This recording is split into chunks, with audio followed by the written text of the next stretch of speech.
Hello बच्चों, good morning. Welcome to my channel HS academy online classes. और बच्चों, कैसे हैं सब? कैसे चल रही है आपकी पढ़ाई? उम्मीद करती हूँ कि सब अच्छे से हैं और अपनी पढ़ाई भी अच्छे से और पूरे मन से कर रहे हैं।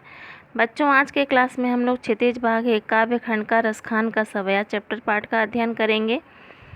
अकॉर्डिंग टू बुक आपके यह चैप्टर 3 होगा, लेकिन आपके सिलेबस से चैप्टर 1 कबीर दास के पद को हटा दिया गया है, तो वाक आपका चैप्टर 1 हो गया है और रसखान का सवैया चैप्टर 2 हो गया है। तो सबसे पहले हम लोग इस पाठ के कवि के जीवन परिचय को देखते हैं। इस पाठ के कवि का नाम क्या है? तो इस पाठ के कवि का नाम रसखान है। ये हिंदी के रीतिमुक्त काव्य धारा के प्रसिद्ध कवि एवं भगवान कृष्ण के अनन्य उपासक माने जाते हैं। हिंदी के रीतिमुक्त काव्य धारा के प्रसिद्ध कवि एवं भगवान कृष्ण के अनन्य उपासक रसखान का मूल नाम अगर हम देखेंगे तो इनका मूल नाम सैयद इब्राहिम था। ये मुस्लिम होते हुए भी भगवान कृष्ण की भक्ति में इतना डूब चुके थे कि यह पूरी तरह से भगवान कृष्ण के अनन्य उपासक बन गए थे।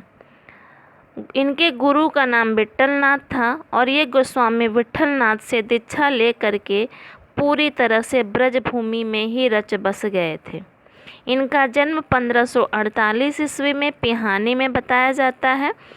जो कुछ लोगों का मानना है कि यह पिहानी दिल्ली के आसपास है और कुछ लोग इसे हरदोई जिला में बताते हैं।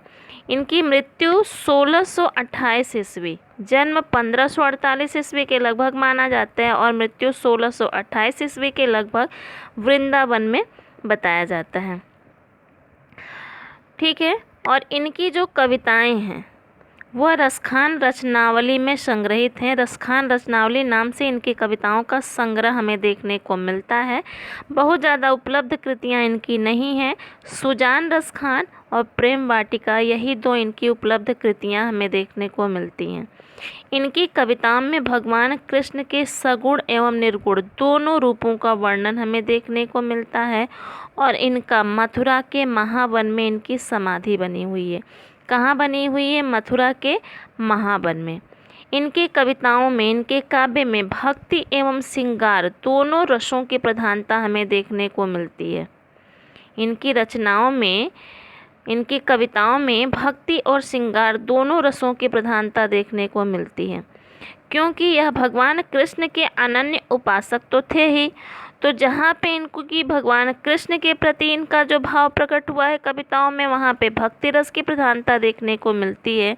लेकिन कहीं कहीं भगवान कृष्ण के रूप का वर्णन करते हुए राधा कृष्ण की प्रेम लीलाओं का भी मनोहर वर्णन हमें देखने को मिलता है, तो वहाँ श्रृंगार रस की प्रधानता देखने को मिलती है। इनकी भक्ति में, इनके प्रेम में एक तन्मयता हमें देखने को मिलती है, एक भाव विहलता हमें देखने को मिलती है। इनकी रचनाओं में इनके प्रेम का, कृष्ण के प्रति इनके प्रेम का एक तन्मयता और एक भाव विहलता हमें देखने को मिलती है। क्लियर हो गया? इनकी कविताओं में ब्रज भाषा का प्रयोग हमें देखने को मिलता है और जितना प्रेम इन्होंने भगवान कृष्ण की भक्ति में दिखाया है, उतना ही प्रेम इन्होंने ब्रज भाषा का चित्रण करने में भी किया है।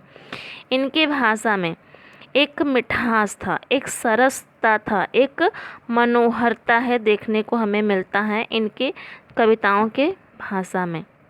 शब्दों का बहुत ज़्यादा आडंबर नहीं देखने को मिलता है और जो भी कविता इन्होंने रचा है वह बहुत ही सरल, सरस और मनोहर भाषा में लिखा है। और वह सभी भाषा किस भाषा में लिखा गया है? तो ब्रज भाषा में। इनकी सारी कविताएं किस भाषा में लिखा गया है? तो ब्रज भाषा में हमें देखने को मिलता है। इस पाठ में हम जो पढ़ेंगे सवैया, तो प्रस्तुत पाठ में रसखान ने कुल 4 पदों का वर्णन हमें देखने को मिलता है। कितने पदों का वर्णन? 4 पदों का वर्णन। और इसमें भी ब्रजभाषा का ही प्रयोग हुआ है। यह सवैया क्या है? तो यह एक वर्णिक छंद है जिसमें 22 से 26 वर्ण होते हैं। कौन सा छंद है? वर्णिक छंद है जिसमें 22 से 26 वर्ण होते हैं। इनके पहले और दूसरे पद में यदि हम देखेंगे तो भगवान कृष्ण और कृष्ण भूमि के प्रति इनके अनन्य प्रेम, भक्ति एवं समर्पण का भाव देखने को मिलता है। पहले और दूसरे पद में भगवान कृष्ण के प्रति और कृष्ण के भूमि के प्रति रसखान के अनन्य प्रेम, भक्ति एवं समर्पण का भाव हमें देखने को मिलता है।